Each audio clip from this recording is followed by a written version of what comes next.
Tonight I'll give the Democratic response to the President's State of the Union at East Lansing High School, where my daughters go to school. I wanted to give this response at their school because our children are the future of our country, and it's on all of us to build a better future for them. At the end of the day, it really doesn't matter what people say. What matters is what we do. So when the President speaks tonight, I'm not going to focus so much on what he says.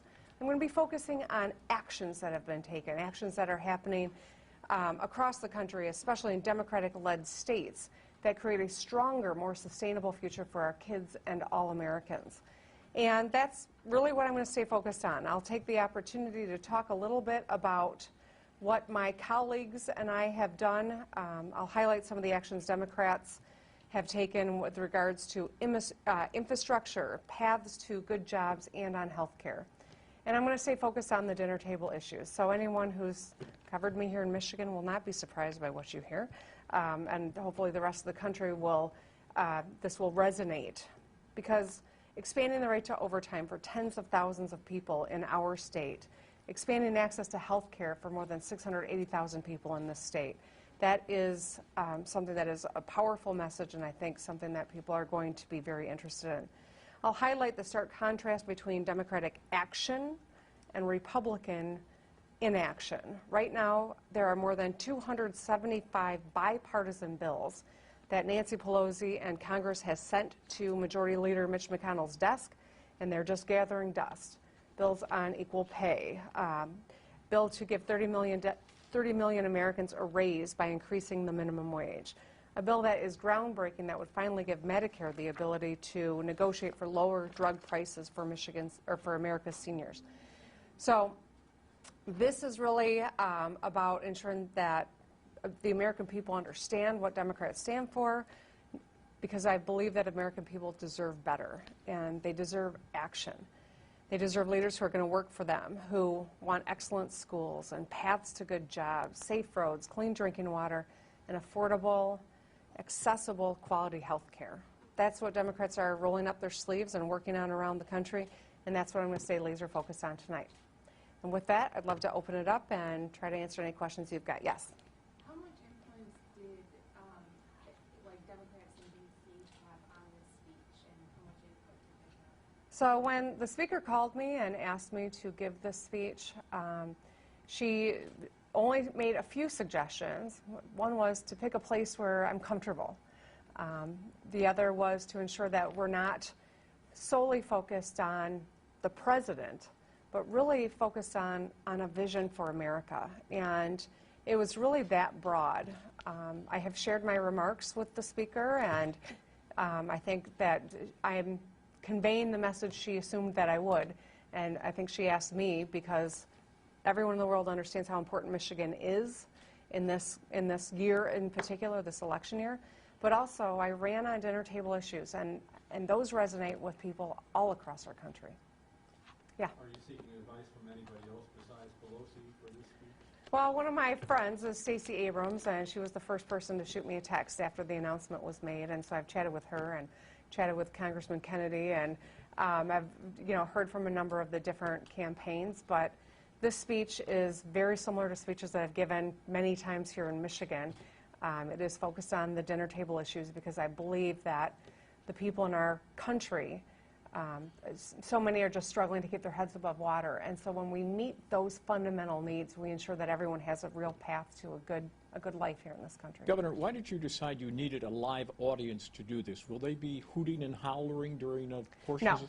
No, they won't be hooting and hollering. But I wanted to address our teachers and our students and our parents, people that are thinking about the future in this country, people who know that bullying people on Twitter doesn't build bridges, and that we all pay when that's what's happening in Washington, D.C. And I wanted to be surrounded by their energy, frankly. And that's also why you weren't invited, Scuba. During your campaign, one of the things you emphasized was you were focusing on these issues. You didn't really talk about President Trump or Washington very much. Now you're engaging Washington in one of the most visible ways possible. Does this represent maybe a change in how you can relate with Washington and the president, can we expect to see you more engaged on these kinds of national issues? Well, Zach, I mean, you're right. I won an election not really talking about what was going on in Washington, D.C., talking about what's happening here at home.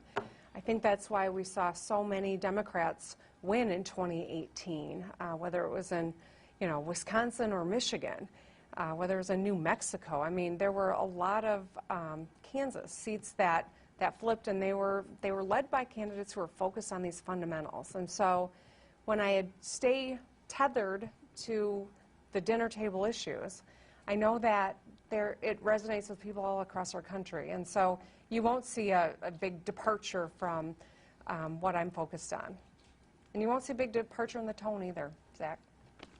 Governor, we've seen sometimes these speeches end up being sort of embarrassing for the faculty before. Marco Rubio, have moments that sort of distract from their message. With that in mind, what sort of actual preparation have you been doing to deliver this address? Well, I wrote the speech, and I've practiced giving it a couple of times, and I'm going to try to stay hydrated, but not too hydrated, Jonathan. Governor, what is the larger implication for your profile? I mean, this is a big stage. This will, at least for those few minutes, make you the face of the Democratic Party in the United States. What does this mean for you? You know what, Rick, I didn't really think about that. I thought about the Speaker of the U.S. House of Representatives, the third most powerful person in our nation, called and asked me to step up and give an address because we recognize how important Michigan is and that our experience resonates with others. And so I said yes. What it means on all those other fronts, I haven't really given much thought to. I am staying focused on promoting some of the good actions that Democrats are taking across the country that are really improving the quality of people's lives. And I am hopeful that people tune in and that they listen to what I say and that they watch what we're doing. Governor, would you just entertain one more question on VP? If the candidate the Democrats put up call you and offer you the job, what would you say? Tim, I would be very flattered, but I've told you many times, I love Michigan. I've run for office in Michigan to stay close to the people that I represent and to be home, to be near my family. And that nothing's changed on any of those fronts. So, I think that this is an important election. And when I focus on my kids and this younger generation of people that are jumping in and doing things and doing action where their government's not, I'm inspired, but I am also thinking about not just today for what the implications are for me. This is about our country, this is about our future, this is about our moral standing in the world, and this is about ensuring that my kids and every child in this country can live a good life in this country. so if that call came, the answer would be no. Tim, I'm going to take anyone's call if it comes, but here's the thing. I am not interested in going to Washington, D.C. I never have been. I would encourage any candidate who gets to that point to look very closely at my good friend Stacey Abrams. She'd be a phenomenal running mate. We'll take just a couple more questions. Okay. Paul, I know you I'll come to you. I'll do Paul, and then I'll come to you, okay? Governor, depending on what the president says, might you revise your prepared remarks to respond directly to something he says tonight? Well, Paul, you've kind of honed in on the challenge, right? I am responding to someone who is unpredictable, to put it lightly, and certainly in the best of times unpredictable. This is probably the most stressful time of his presidency. I've seen reports of what he may or may not say. There are some things I anticipate him saying, but if something unexpected happens, I'll be nimble enough to address it if necessary. Yes? What do you think the Democratic Party needs to do to win back Michigan?